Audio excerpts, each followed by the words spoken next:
नमस्कार साथियों, आज हम लोग एक बहुत महत्वपूर्ण टॉपिक के साथ आज प्रस्तुत हुए हैं और आप लोगों में से सबसे गुजारिश है कि आप लोगों में से जो लोग भी मेरे चैनल को अब तक सब्सक्राइब नहीं किए हैं, सिर्फ आप मेरे वीडियो को देखते हैं, लाइक करते हैं, तो चैनल को जरूर सब्सक्राइब कर लें। तो चलिए बिना विलंब के हम लोग आगे बढ़ते हैं।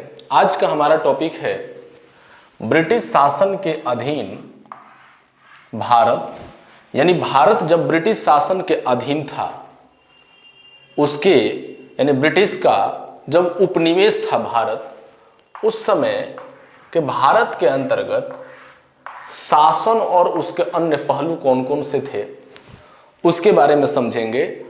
और उसके साथ साथ हम लोग समझेंगे कि उस समय यानी जब भारत ब्रिटिश शासन के अधीन था, उस समय का संवैधानिक, प्रशासनिक और न्यायिक विकास के बारे में हम लोग समझेंगे कि संवैधानिक विकास किस प्रकार से हुआ, प्रशासनिक विकास किस प्रकार से हुआ और न्यायिक विकास किस प्रकार से हुआ।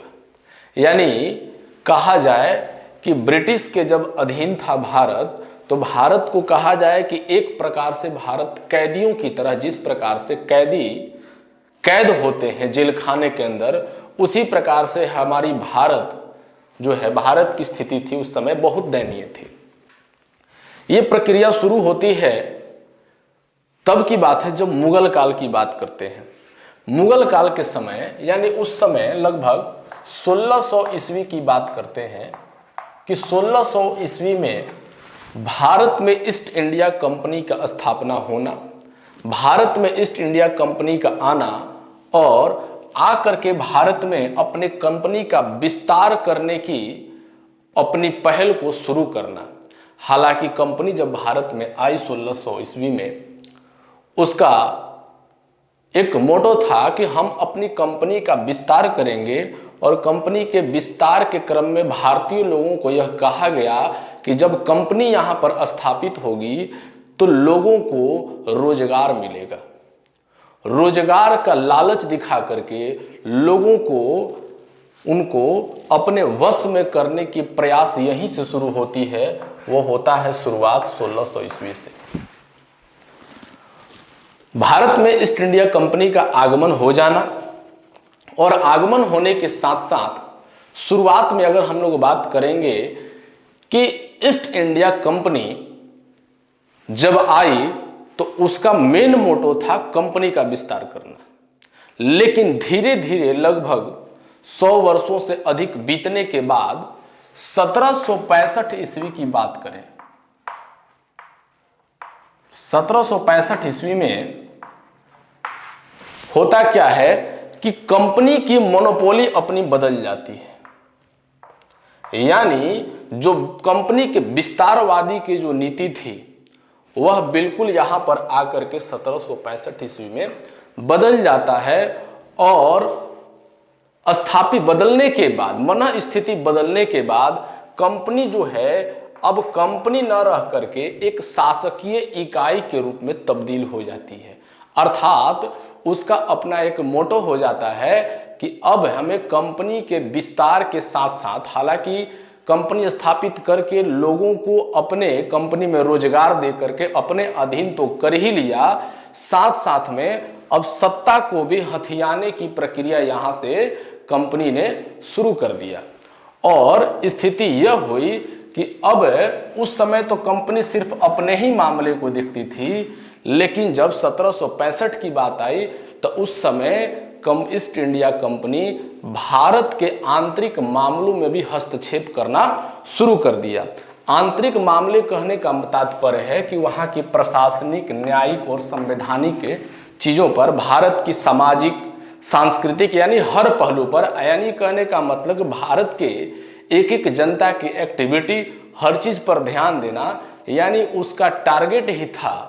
अगर कहा जाए संक्षेप में कि ईस्ट इंडिया कंपनी का टारगेट था, एक बहाना था भारत में लोगों को रोजगार देना और कंपनी स्थापित करके इसका विस्तार करना।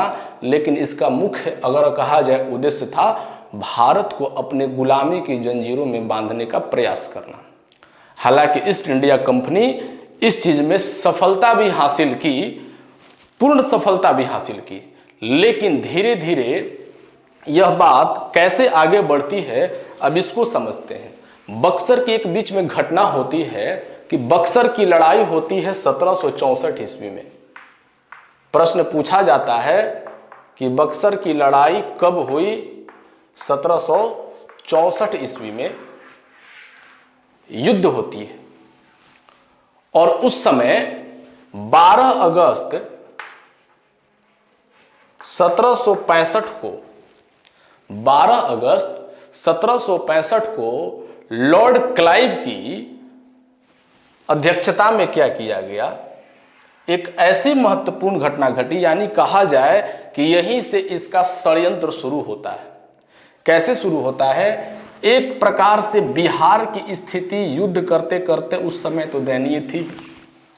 बक्सर का युद्ध 1764 में चल ही रहा था।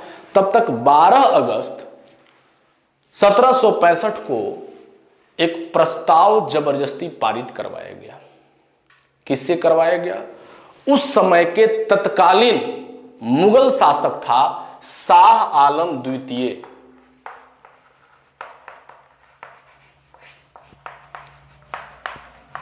शाह आलम द्वितीय के द्वारा कंपनी ने एक प्रस्ताव पारित कराया, जिसको कहा जाए फरमान जारी कराया, और कहा कि तुम कहो कि बंगाल, बिहार और उड़ीसा की दीवानी मामले यानी राजस्व को, कर यानी टैक्स वसूलने का काम अब हम नहीं, अब कंपनी करेगी, ईस्ट इंडिया कंपनी करेगी।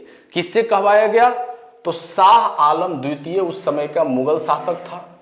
12 अगस्त 1765 की बात है। मुगल काल का शासन चल रहा था भारत में। भारतीय राष्ट्रीय आंदोलन आप पढ़ेंगे तो वहां पर मिल जाएगा, उसके पीछे मेडिएवल हिस्ट्री में मिल जाएगा आपको। तो वहां पर आप देखेंगे कि शाह आलम द्वितीय से एक फरमान जारी करवाया गया कि तुम फरमान जारी करो कि बंगाल, बिहार और उड़ीसा के दीवानी मामले को देखने का कार्य अर्थात टैक्स वसूलने का काम अब company British east India company का काम करेगी, और इसके बदले में शाह आलम द्वितीय को इसको लालच दिया गया। इसके बदले में फरमान जो जारी किया, इसके बदले में कहा कि तुमको 26 लाख रुपया प्रति वर्ष देंगे। किसको कहा गया? शाह आलम द्वितीय को, कि इसके बाद जो फरमान सिर्फ तुम जारी कर दो कि हम टैक्स वसूलेंगे, और इतना बात बोल करके तुम साइड हो जाओ, बाकी टैक्स वसूलना हमारे बस की बात है, हम कैसे वसूलेंगे इसमें तुम अपना हस्तक्षेप मत करना। इसके बदले कह दिया कि तुमको हम 26 लाख रुपए प्रति वर्ष देंगे। अर्थात यहीं से भारत को बेचने की प्रक्रिया शुरू हो गई। मुगल शासकों में शाह आलम द्वितीय ने यहीं से भारत की, अगर कहा जाए, स्थिति को बेचने की शुरुआत कर दिया इसमें। तब तक एक घटना क्या घटती है, जैसे यह फरमान जारी कराया गया उस समय देखिएगा, इसी समय अवध का नवाब, अवध का क्षेत्र वही अयोध्या जो आप समझते हैं, अवध का नवाब था, उसका नाम था शुजा-उद-दौला। उसको भी कहा गया कि कंपनी का पेंशनर बना दिया गया, पेंशनर बना दिया गया कि तुमको भी पेंशन दिया जाएगा, तुम इसके सपोर्ट में रहना, तुम कहीं इसका टांग मत खींचना हमारे काम में। इसको भी पेंशन देने की बात की, प्रति वर्ष तुम्हें भी पैसा दिया जाएगा। इसके लिए भी इसको भी कुछ पैसे को लालच दे करके इसका भी मुंह बंद कर दिया गया। अब सारी स्थिति, जितने भी पावर थे, अब कंपनी के पास चला गया। कंपनी सीमा शुल्क इत्यादि वसूलने की जिम्मेदारी थी कंपनी के पास। उसने उसके लिए 2 उप दीवान की नियुक्ति किया, 2 प्रकार के दीवान की नियुक्ति किया। एक बनाया बंगाल के लिए और दूसरा बिहार के लिए। अब टैक्स वसूलने की भी परंपरा को 2 भागों में बांट दिया कि बंगाल के लिए टैक्स वसूलने का काम मोहम्मद रजा खां को दिया गया,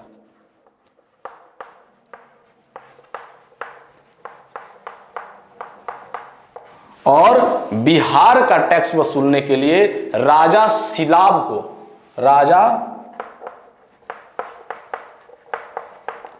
सिलाब राय, इसको बंगाल से टैक्स वसूलने की जिम्मेदारी दी गई। और इसे कहीं कहीं किताब में सिलाब भी मिलता है, कहीं कहीं सिताब भी मिलता है, आप लोग उसको देख लेंगे। तो इसको बिहार का कहा गया कि बिहार का टैक्स तुम वसूलोगे, बंगाल का तुम वसूलोगे।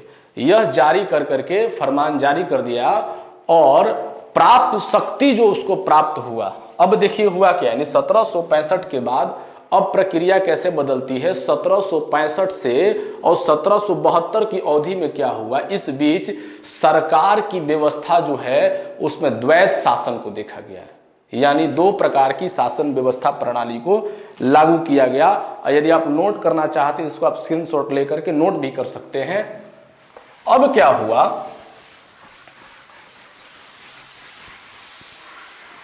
दो बातें इसमें आती हैं। अब कंपनी के पास क्या हुआ कि कंपनी के पास अधिकार तो था लेकिन कोई जिम्मेदारी नहीं थी। कंपनी कहती थी कि हम टैक्स तो वसूलेंगे, लेकिन इसके पास कोई जिम्मेदारी नहीं थी। जिम्मेदारी ये किसी और को सौंप दिया था कि ये तुमको कार्य करना है, हम ये कार्य नहीं करेंगे। और जबकि भारतीय प्रतिनिधि जितने थे उनके पास जिम्मेदारियां तो थी लेकिन उनके पास कोई अधिकार नहीं था। अधिकार कहने का मतलब है कि वो इशारे पर काम करने के लिए बस उनको रखा गया था कि जो कहा जाए बस उतना ही आपको कार्य करना है। इसका परिणाम ऐसा हुआ कि कंपनी के कर्मचारियों के बीच बड़े पैमाने पर भ्रष्टाचार शुरू हो गया। अत्यधिक, सबसे अधिक मामला में कहा राजस्व संग्रह यानी टैक्स वसूला जाने लगा। किसान उत्पीड़ित होने लगे, किसानों का उत्पीड़न होने लगा। कंपनी का दिवाला निकल गया, यानी कंपनी की स्थिति ऐसी हो गई। दिवाला कहने का मतलब कंपनी जो है उसका पूरा मटिया मेट हो गया। और इसके अंतर्गत देखा गया कि अधिकारी जो उसमें थे, अधिकारी के पद पर जो लोग थे वो भ्रष्टाचार करके पैसे वसूल करके फल फूल रहे थे। तब ब्रिटिश सरकार अपना प्रतिक्रिया देती है, जवाब देती है कि कहती है कि व्यवसाय को निश्चित दिशा देने के लिए, जो भी कंपनी का अपना व्यवसाय था उसको एक निश्चित दिशा देने के लिए सरकार के कानूनों में क्रमिक वृद्धि के साथ कंपनी को विनियमित करने का निर्णय लिया कि अब इसमें हम लोग विकास की प्रक्रिया को आगे ले चलेंगे। अब कानून में थोड़ा सा बदलाव होगा। और यह प्रक्रिया लेकर के ब्रिटिश सरकार ने क्या किया, एक अधिनियम पेश किया और उस अधिनियम को कहते हैं रेगुलेटिंग अधिनियम या रेगुलेटिंग एक्ट भी कह सकते हैं, 1773।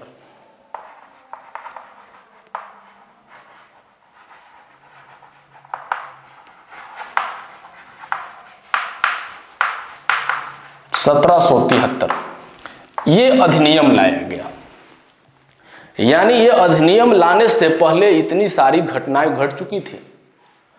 अब ये जो अधिनियम आया, इस अधिनियम के तहत क्या हुआ कि जितने भी अधिकार थे कंपनी अपने पास सुरक्षित कर ली। और कंपनी ने क्या, कंपनी को भारत में अपनी क्षेत्रीय संपत्ति बनाए रखने के लिए उसको अनुमति दे दिया गया। लेकिन कंपनी की गतिविधियों और कामकाज को विनियमित करने की मांग की गई। कहा गया कि अब आप क्षेत्रीय विस्तार कर सकते हैं, कंपनी अपना क्षेत्रीय विस्तार कर सकती है, एक जगह से दूसरी जगह कंपनी स्थापित कर सकती है, व्यापार को बढ़ा सकती है, उसको अनुमति दे दिया गया। लेकिन कंपनी की गतिविधियों को ध्यान में रखने के लिए, यानी ऊपर से उस पर नजर बनाए रखा जा रहा था। और भारतीय मामलों पर नियंत्रण रखने के लिए अगर कहा जाए कि इस अधिनियम के माध्यम से भारतीय पर और नियंत्रण के रखने की बात की जाए तो ब्रिटिश कैबिनेट के माध्यम से क्या किया गया, भारतीयों को एक अधिकार दे दिया गया कि आप कंपनी पर नजर बनाए रखिए कि कंपनी क्या कार्य कर रही है। यानी ब्रिटिश सरकार जो है डायरेक्ट कंपनी पर शासन अब कर रही है। यानी अब देखिए दो बात हो जाती है। शुरुआत में थी ईस्ट इंडिया कंपनी और ब्रिटिश का तालमेल। अब क्या होता है, ब्रिटिश शासन, अब क्या हो गया, ब्रिटिश शासन के अधीन हो गई कंपनी। दो बातें हो गई, यानी सर्वोपरि ब्रिटिश शासक हो गए।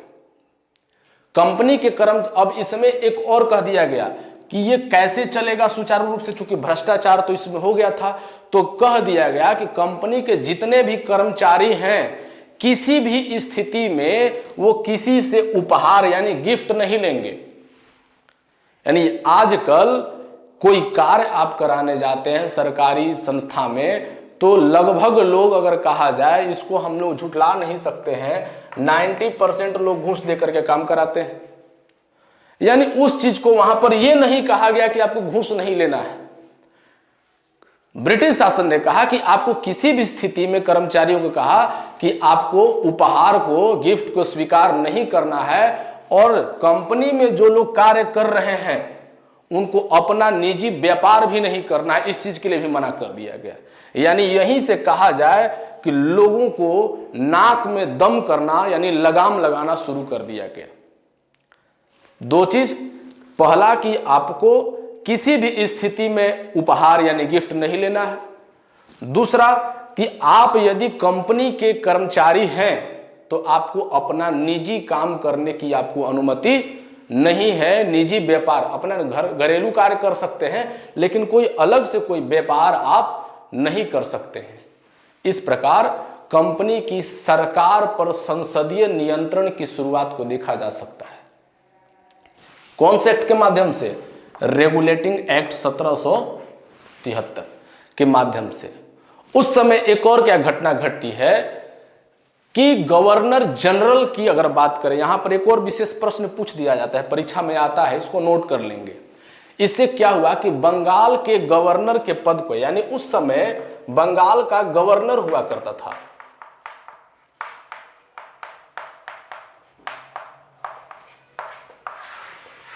चर्चा हम लोग पीछे कर चुके, कौन था? क्लाइव। तो क्लाइव का यानी बंगाल के गवर्नर के पद को क्या किया गया?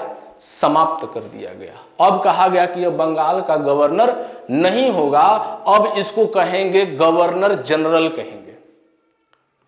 यानी बंगाल के गवर्नर का पद नाम बदल दिया गया और कह दिया गया governor general.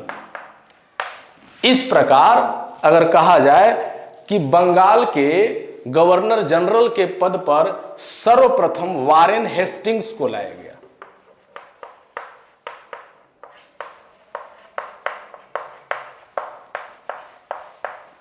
Warren Hasting Bengal के प्रथम गवर्नर जनरल के पद पर इनको नियुक्त किया गया, और इनकी नियुक्ति के क्रम में अब कह दिया गया कि बंगाल में प्रशासन जो है गवर्नर जनरल के साथ साथ उनके सहयोग करने के लिए 4 सदस्यों का एक परिषद बनाया जाएगा।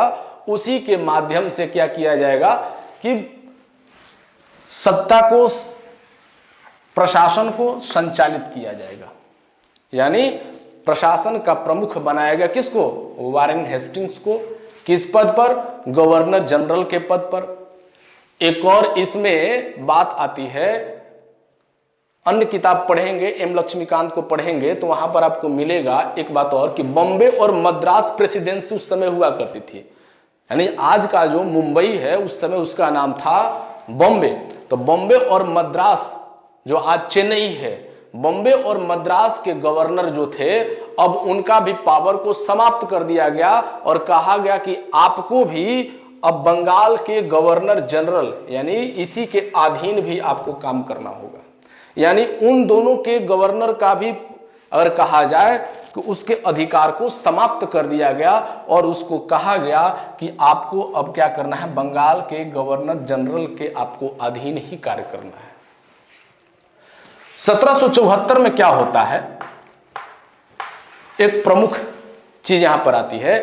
1774 में होता क्या है कि कोलकाता में, बंगाल में कोलकाता में एक सुप्रीम कोर्ट की स्थापना की बात आती है कि अगर व्यक्ति के साथ व्यक्तियों को प्रताड़ित किया जाएगा या कोई ऐसा मामला हो जाएगा तो उसको निपटारा कहां किया जाएगा।